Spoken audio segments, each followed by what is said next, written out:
Next week is the start of the most lucrative and highly televised event in college sports, March Madness.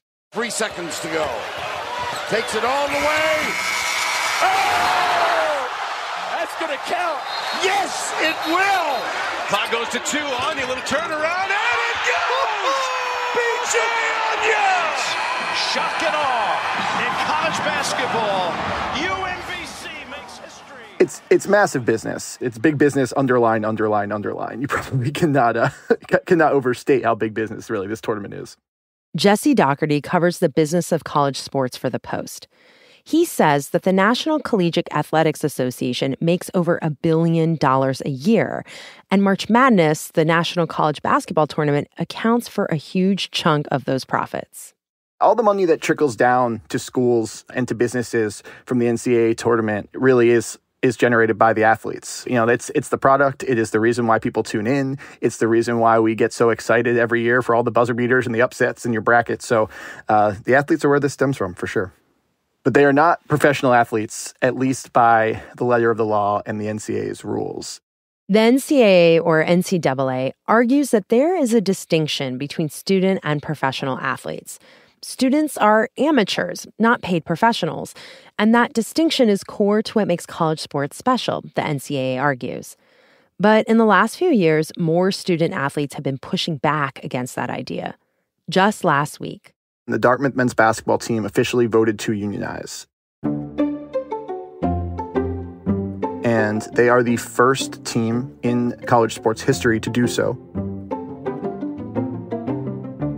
2 players for the team, Cade Haskins and Romeo Myrtle, explained their reasons in the Dartmouth student newspaper. They wrote they were unionizing, quote, not only in a desire to improve our own working conditions, but also in a hope of catalyzing the transformation of college sports into a less exploitative business. This Dartmouth case is really monumental in that it could potentially establish a precedent for athletes at private schools and then potentially public schools to become employees, and that could really, shake the earth that the NCAA stands on. It could really change everything. From the newsroom of the Washington Post, this is Post Reports. I'm Elahe Izadi. It's Tuesday, March 12th. Today, why the moment was ripe for the Dartmouth men's basketball team to unionize, and what their efforts tell us about the future of college sports.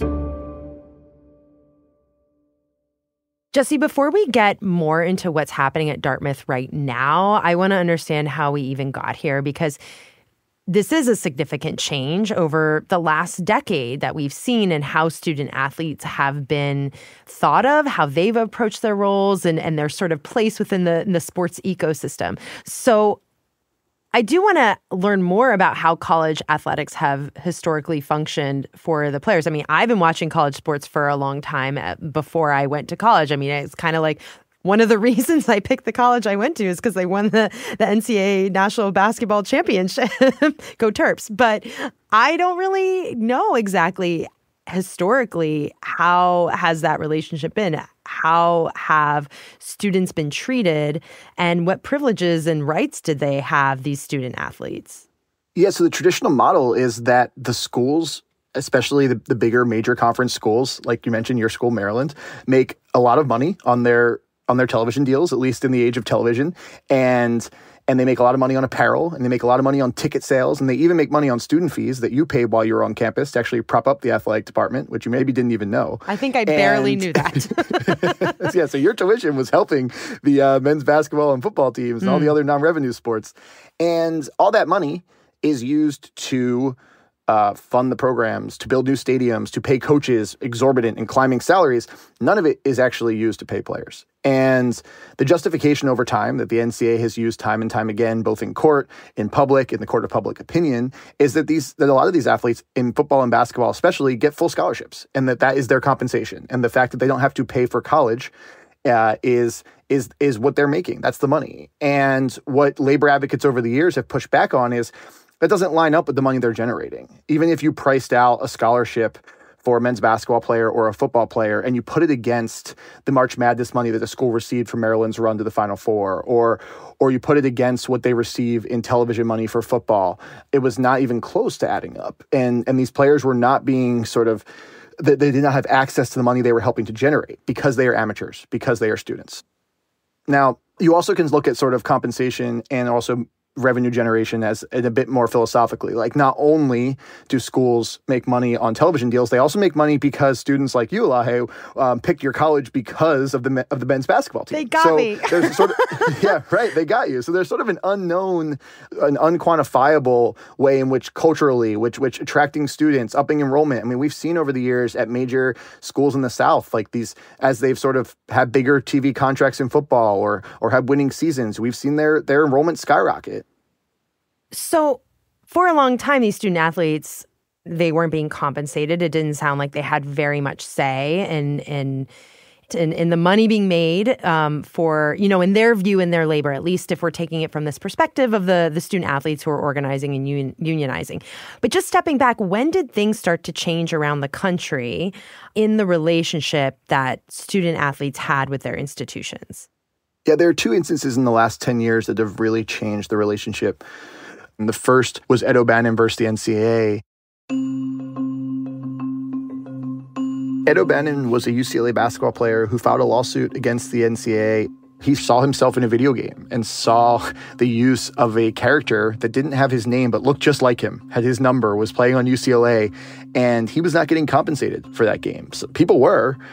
Someone was making money, but it wasn't actually the athletes who were being depicted in the video game. And so he put his name on a case against the NCAA that basically asked for back pay for name, image, and likeness money to athletes who have been used in these ways, and that was a major step toward getting athletes compensation, toward recognizing that the NCAA cannot restrict their earning power on their name, image, and likeness, whether it be on a video game, whether it be in a brand deal, or to advertise a shop on campus. And what was the second instance that changed things? On the heels of that was this case where Sean Alston, a West Virginia football player, challenged the NCAA's restrictions on education-related money they could pay to athletes. So whether that would be for new laptops or stipends for internships or travel to an academic conference. And that case went to the Supreme Court, and in a 9-0 decision, and as we know in our current Supreme Court, there's not a lot of things that they can agree on 9-0. Right. A 9-0 decision against the NCAA where they basically said that your whole model is against antitrust law. I start from the idea that the antitrust law should not be a cover for exploitation of the student athletes. And Brett Kavanaugh, in his concurring opinion, basically laid out this very long answer that said the NCAA is running afoul to antitrust law in this country, and the whole business model and the whole way they're operating and treating athletes is in violation of antitrust law.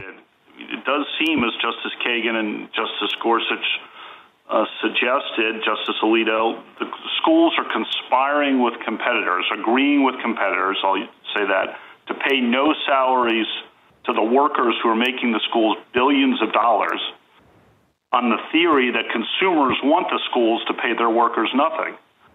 And that Alston case in 2021 led directly to athletes being able to receive money based on their name, image, and likeness, and what we know as NIL. Jesse, when you say NIL, name, image, and likeness, as sort of shorthand for athletes making money, like what exactly does that mean? What it means at the moment is that athletes can make money in various ways. They can make money off brand deals, like if they sign with Nike, if you're Caitlin Clark, or something smaller. They can make money by posting for a small product on Instagram and either receiving monetary compensation or that product for free. Or they can make money doing charity work, where there are these booster groups on campus that basically raise money, partner with charities, and then pay athletes sort of de facto salaries for maybe making an appearance at a hospital or posting on Instagram about a various charity in their city. What NIL does not mean is that athletes are making money from their schools or conferences or the NCAA directly. Like not getting a paycheck or something. Right. They're not getting a paycheck. They're not employees. They're not getting a cut of television revenue or what their schools make on tickets or merchandise sales. All of it's sort of outsourced to outside brands and sort of fans who maybe give money to these booster collectives and pay athletes. So that brings us to today and the climate that this unionization effort at Dartmouth is entering in. So before this union vote at Dartmouth, had any other college team tried to unionize? Yeah, a decade ago at Northwestern, the football team attempted to unionize and got pretty far. In their case, the ballots were impounded, which meant they weren't public, so we don't actually know how they voted. And then before we could see those results, the NLRB ruled against their petition and decided they were not employees. Yeah. And this is the National Labor Relations Board that's appointed by the president, right? Yes. And there's some nuances with the Dartmouth situation compared to the Northwestern situation that are really important. The main one is that in Northwestern's case, the NLRB decided that because it can only affect rules at private institutions, the Northwestern's in a conference that has both public and private schools. And they thought that if they made it so the private school in the conference could unionize, that would create an uneven labor environment between those schools. Whereas in the Ivy League, all 8 schools are private. This was attempted 10 years ago, but the climate for college sports is far different than it was then. So why was this vote at Dartmouth different? And why do you think this succeeded when similar efforts failed elsewhere around the country? And does any of it have to do with the fact that tide is feels like it's sort of turning in a different direction? Yeah, I mean, I think it's directly related. And the most important answer here is kind of a wonky political sort of rabbit hole, but the NLRB has changed a lot. And they're the ones who are making the initial decisions here on whether these athletes are employees, whether they can make money, whether they can collectively bargain over their working conditions. And when Joe Biden was elected, the first thing he basically did was have a very pro-labor, very athlete-friendly NLRB inserted. There's appointed judges on the panel. There is his appointed general counsel, and she issued a memo in 2021 basically saying athletes are employees, which kind of was like hanging an open sign for these unionization efforts. It was like, if you want to sort of challenge your school or challenge your conference, like, here we are, and this is what we think. And the national board now is ruling on an appeal of Dartmouth's unionization, and they're going to decide whether they are going to let it go forward or stop it in its tracks. But we know that so much has changed. So not only has the climate around college athletics changed, but the labor environment in the country too right now, at least at the national level. So all those factors are combining right now to make this kind of a far different situation than the Northwestern case in a lot of ways. And we've seen that they've advanced farther than Northwestern ever had. And now we're going to see if they can keep pushing that forward. Jesse, do we know why these players at Dartmouth decided to unionize? Did they speak to their motivations and their reasonings? So the players have not done a ton of public interviews. And I imagine that's because the process is still ongoing and they don't want to necessarily say things that could be used against them in these appeals process by their school, by the NCAA. That said, the one thing I do know is that they saw other student workers on campus were part of unions. They saw the dining hall workers. They saw people sort of doing similar things that they were. And they said, well, if they can collectively bargain for pay, if they can collectively bargain for their working conditions, for their hours, why can't we? We work a ton. We have a handbook given to us by the program that stipulates what we can and can't do when it comes to things like NIL payments, when it comes to practice time, when it comes to road trips. There are a lot of ways in which we feel like we're treated as employees, but we don't reap the benefits of collectively bargaining because we're not represented right now by a union and we haven't organized. So I think more than anything, like, we haven't seen a list of demands they're going to bring to collective bargaining whenever that may happen. But overall, I think they just wanted to see at the table. They saw other workers on campus that had that seat and could sort of dictate their working conditions, and they felt like they weren't able to do that. And what they provide to the university, and also the ways in which the university controls their labor and their time, they felt like they were entitled to that. Jesse, it also strikes me that these student athletes, in some ways, like, if we were to think of them as employees on campus, the labor that they're performing, it's also kind of dangerous. I mean, how many times have we heard about a student athlete having a career-ending injury, or like the calculus for like a basketball player or football player, like, oh, should I turn pro before I get injured while I'm still in college, and that could end my career? And I'm wondering if any of that is coming into play in these union talks. It's a great question. And I think when we discuss whether athletes in college campuses are employees or not, and the distinction between whether they're professionals or amateurs, head injuries or concussions or ACL injuries don't make that distinction.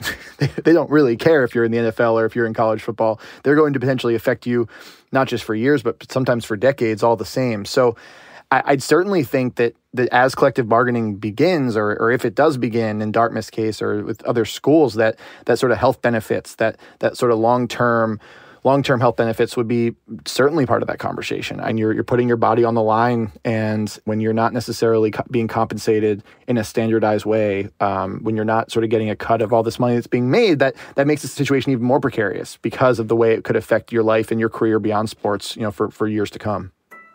I can only imagine that other student athletes around the country who feel, the ones who feel similarly to the Dartmouth players are just watching this and thinking, well, yeah, I mean, I don't know. Is this just one school, or we could be next? Is that a real thing that could happen? Totally. I think it's extremely real. And they've said, the players at Dartmouth have said their first step is going to be to potentially organize across sports and across schools in the Ivy League. And again, that's something that they can maybe do a bit more easily than trying to reach out across the country because of the mix of private and public schools and the rules that go along with that in terms of unions. But at the Ivy League, with 8 private institutions, they could try to scale this, and they could try to organize. And as long as the NLRB is tilted in their favor and is pro-union and is pro-athlete unionization, that's something that you could see happen. I think it starts small, but if it picks up in enough places, it starts to spread like wildfire. After the break, how Dartmouth and the NCAA are pushing back against these efforts. We'll be right back.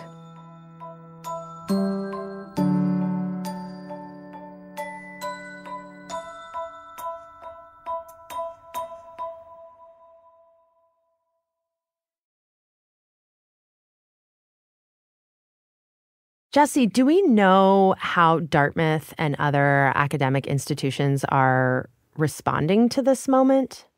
We do. They are not happy. They're like overtly not happy. They overtly not happy. Yeah, Dartmouth called this inappropriate. Both this ruling on athletes being employees and the athletes organizing. So they're definitely seem like they're stealing for a long fight, and they're going to fight this effort, and they're going to appeal as much as possible. Talking to Charlie Baker, the NCAA president, recently, he was asked about the plan of action should Dartmouth's vote go through. This was before they actually voted to unionize. And he basically said, remember how long NLRB processes can take. And to me, that was a sign that we're going to fight this thing as long as we have to. And it's not going to stop at this first appeal. If it doesn't go in Dartmouth's favor, it's going to go to the next appellate court and then potentially to the Supreme Court if that's what it takes. So it'd be interesting to see what lawsuits and what sort of things happen in the environment in that time, because that's not like it's going to happen tomorrow. That could take months and years, and a lot could change. But for this specific case, the school and the NCAA has already pretty publicly made it known that they're going to fight as much as possible. Well, I guess the question is, how does the NCAA see this? Why is it important to them, beyond if we were just to look at the money of it? What is their argument for why it's important to almost preserve this arena of sports from being totally professionalized, and all of the money that flows into it and what that means for the individual players? Like, does that impact the sport?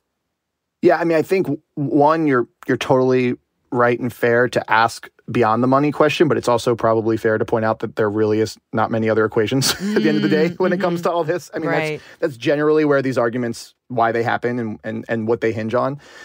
So on the financial aspect, like the NCAA would say, if every school in the country had to start paying every athlete minimum wage, let's say, or something around it, then schools are going to lose programs. Schools are going to lose non-revenue sports. Football and basketball will survive because they're schools that make a lot of money for their programs and for their campuses, but maybe the men's wrestling team, the men's soccer team, the women's volleyball team, like those programs are at risk because a lot of schools can't afford that. That would be sort of the case against unionization nationwide.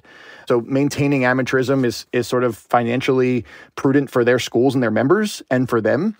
And then also they think it sort of allows them to keep offering the same number of opportunities for all those other athletes. Now, the counter would say, what if we cut coaching salaries? So for a lot of these schools, the public schools, the football coach is the highest paid employee in the state, not just on campus, in the whole state, more than governors, more than all these people. So when schools sort of cry that they can't afford their softball program because they have to potentially pay students minimum wage, something you could say is, well, what are your other expenses? Like, what are you spending on facilities? How many buildings have you built in the last 5 years? What do your coaches make? So I think there are valid arguments on both sides.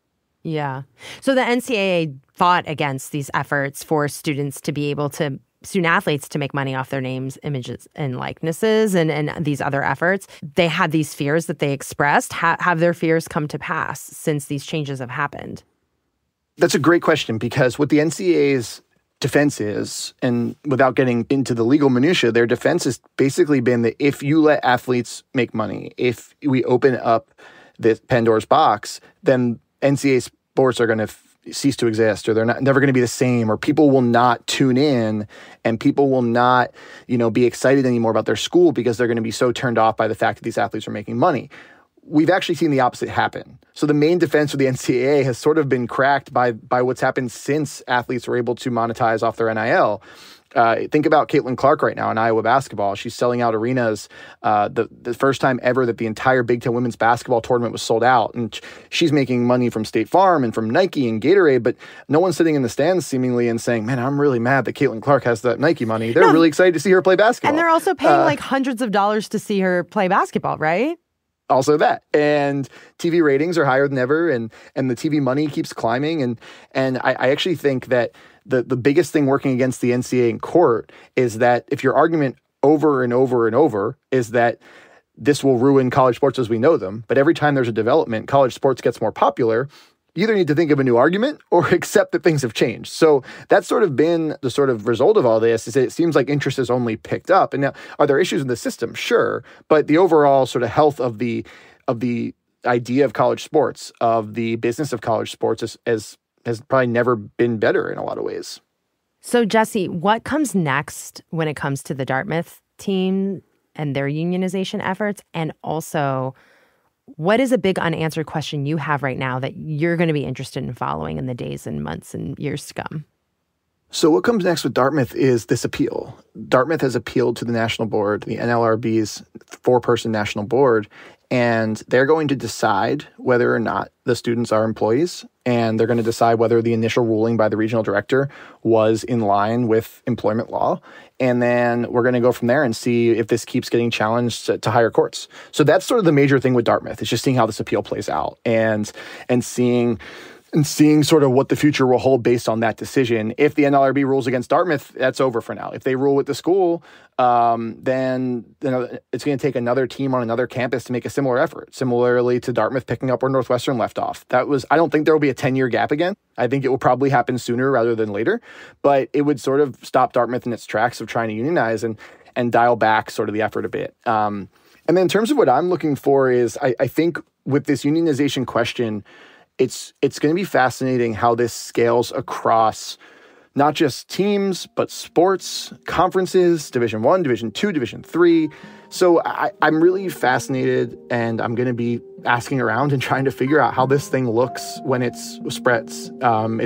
It's maybe easy to sort of think on one campus how this looks, because for Dartmouth's case, you could use the same model as the dining workers and the student workers on campus who are already unionized. But Dartmouth, you don't exist in a vacuum. You're part of this sort of bigger ecosystem, this living, breathing college sports ecosystem that a lot, what happens at one school can sort of set precedent for what happens at hundreds of schools and could change a lot and affect things both positively and negatively. So I think it's a really fascinating story in that way. And I don't have the answers to it. I don't know if anyone does, but I think seeing how it will play out will be critical for college sports as we know them. Well, Jesse, thank you so much for joining me and explaining all of this. Of course. Thanks for having me.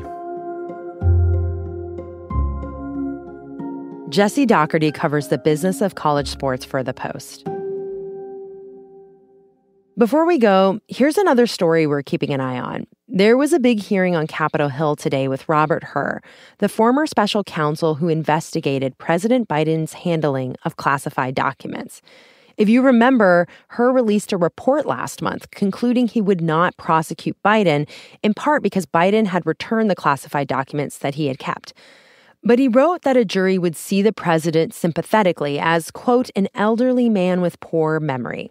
House Republicans grilled Hur on his decision to not prosecute Biden, while former President Trump had been charged with keeping classified documents.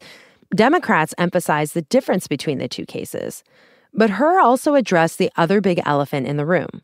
The evidence and the president himself put his memory squarely at issue. Hurd defended including his assessment of Biden's memory in his report. My assessment in the report about the relevance of the president's memory was necessary and accurate and fair. Most importantly, what I wrote is what I believe the evidence shows and what I expect jurors would perceive and believe. I did not sanitize my explanation, nor did I disparage the president unfairly. That's it for Post Reports. Thanks for listening. Today's show was produced by Peter Bresnan. It was mixed by Sean Carter and edited by Monica Campbell. If you love Post Reports, there is an easy way to spread the word about it by leaving a rating on Spotify or a rating and review on Apple Podcasts. It's a simple way to help other people discover the show, and we also love hearing what you think about what we do. I'm Elahe Izadi. We'll be back tomorrow with more stories from the Washington Post.